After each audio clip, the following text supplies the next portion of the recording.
Kisah Nabi Muhammad SAW, hukuman atas pengkhianatan Bani Quraidah. Dalam perang Khandaq, kaum Yahudi Bani Quraidah melakukan pengkhianatan dan menyerang kaum muslimin dari dalam Madinah. Namun berkat pertolongan Allah Subhanahu wa taala, serangan dari kaum musyrikin Quraisy dan juga Bani Quraidah tersebut dapat diakhiri. Dan kini kaum muslimin berbalik mengepung Bani Quraidah untuk memberi hukuman atas kejahatan dan pengkhianatan yang mereka lakukan. Dan di hari terakhir pengepungan itu, Bani Quraidah mengirimkan utusannya kepada Rasul. Kami akan menyerah, tetapi sebelum itu kirimkan dulu kepada kami Abu Lubabah. Kami ingin bermusyawarah dengannya terlebih dahulu. Rasul pun mengabulkan permintaan mereka. Maka kemudian beliau mengutus Abu Lubabah kepada Bani Quraidah. Dan ketika Abu Lubabah telah tiba, para wanita dan anak-anak Bani Quraidah menyambut kedatangan sahabat Rasulullah tersebut dengan isak tangis. Sesaat kemudian, pemimpin Yahudi Bani Quraidah, Ka'ab bin As'ad, bicara kepada Abu Lubabah. Wahai teman lama kami, Abu Lubabah, dahulu kau pernah tinggal di wilayah kami, bersama dengan anak-anak dan harta benda milikmu. Karena itu kami ingin mendengar langsung dari pendapatmu tentang hukuman apa yang akan kami terima. Pasrahkanlah diri kalian, wahai Bani Quraidah.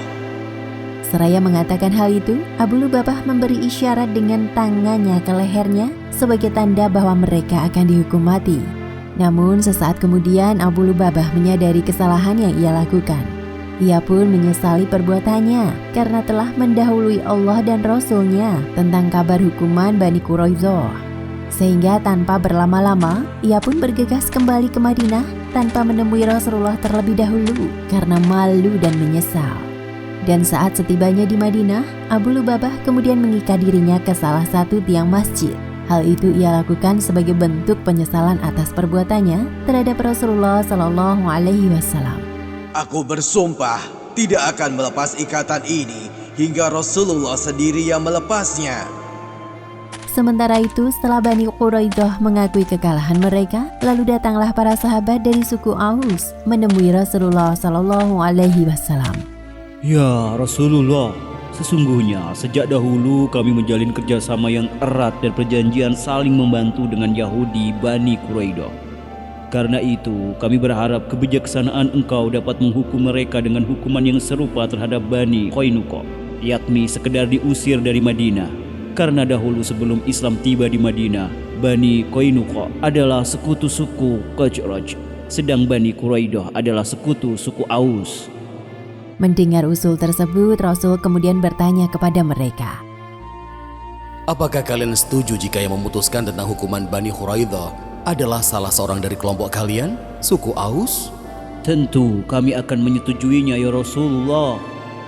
Maka kemudian Rasul menunjuk pemimpin mereka yaitu Sa'ad bin Mu'adz yang pada saat itu masih menjalani perawatan di balai kesehatan di Madinah karena menderita luka yang cukup parah akibat perang Khandaq.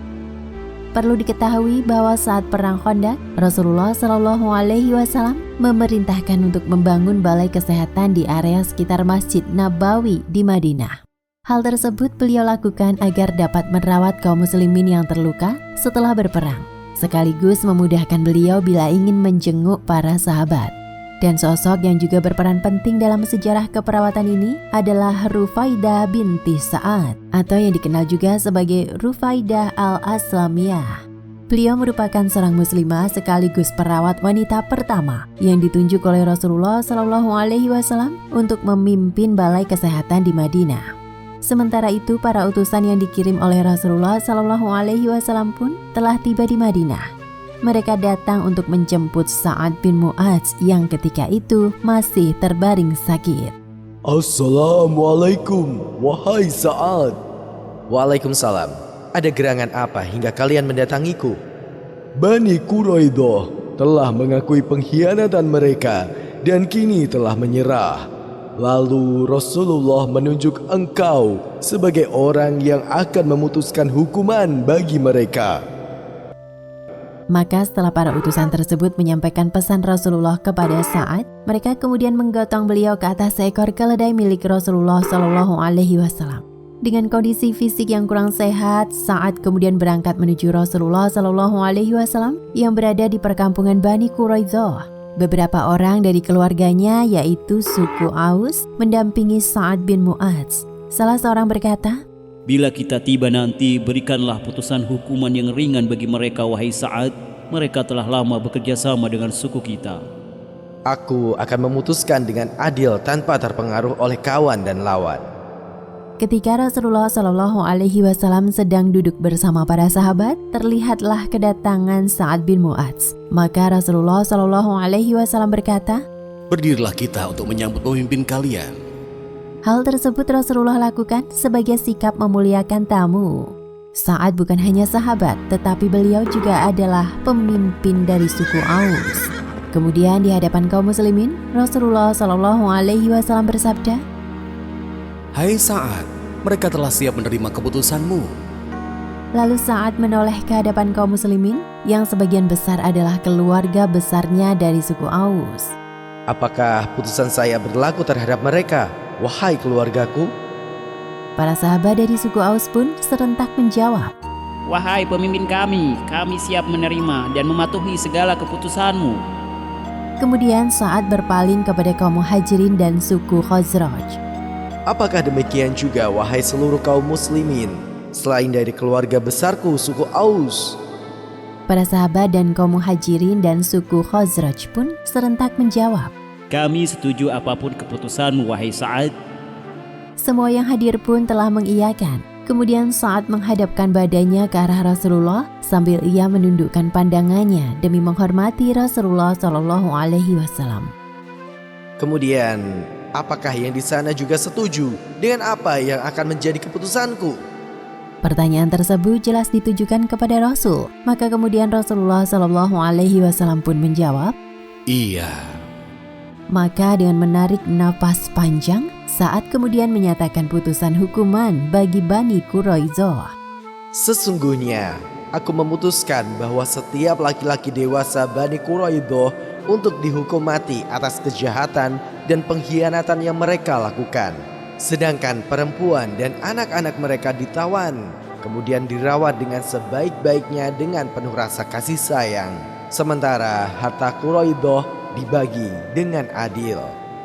Mendengar putusan itu, Rasulullah SAW berkata, Sungguh engkau telah memberikan keputusan terhadap mereka dengan keputusan Allah, hai Sa'ad.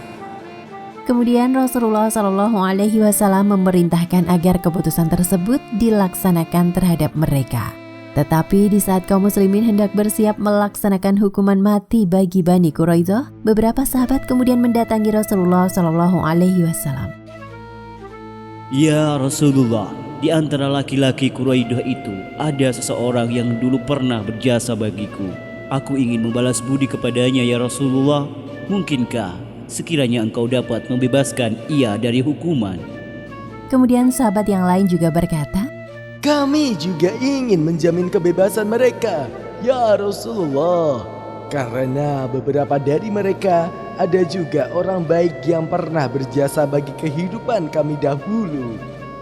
Rasulullah memperkenankan permintaan para sahabatnya tersebut dan membebaskan beberapa orang Yahudi Bani Quraidah dengan jaminan dari para sahabat.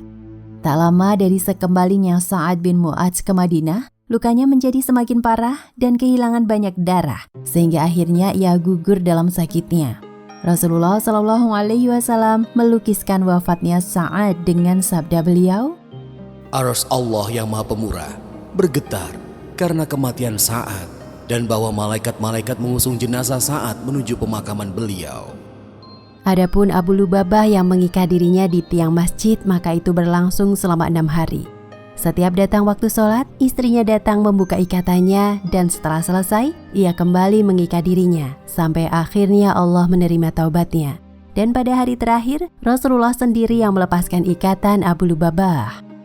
Maka dengan berakhirnya peperangan ini, Allah Subhanahu wa Ta'ala telah membebaskan kaum muslimin dari kejahatan orang-orang Yahudi yang hidup berdampingan dengan mereka di Madinah. Mereka sering berlaku licik dan juga khianat. Demikian kisah Ghazwah Bani Quraidah. Beberapa hal yang dapat kita petik sebagai hikmah diantaranya, Pertama, Rasulullah yang kita kenal merupakan sosok yang tegas.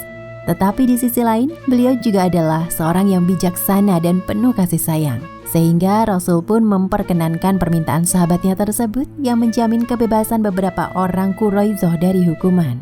Kedua, jangan pernah melupakan kebaikan orang lain, meski itu berasal dari musuh atau orang yang tidak kita senangi, sebagaimana yang digambarkan dari sikap para sahabat Rasulullah SAW.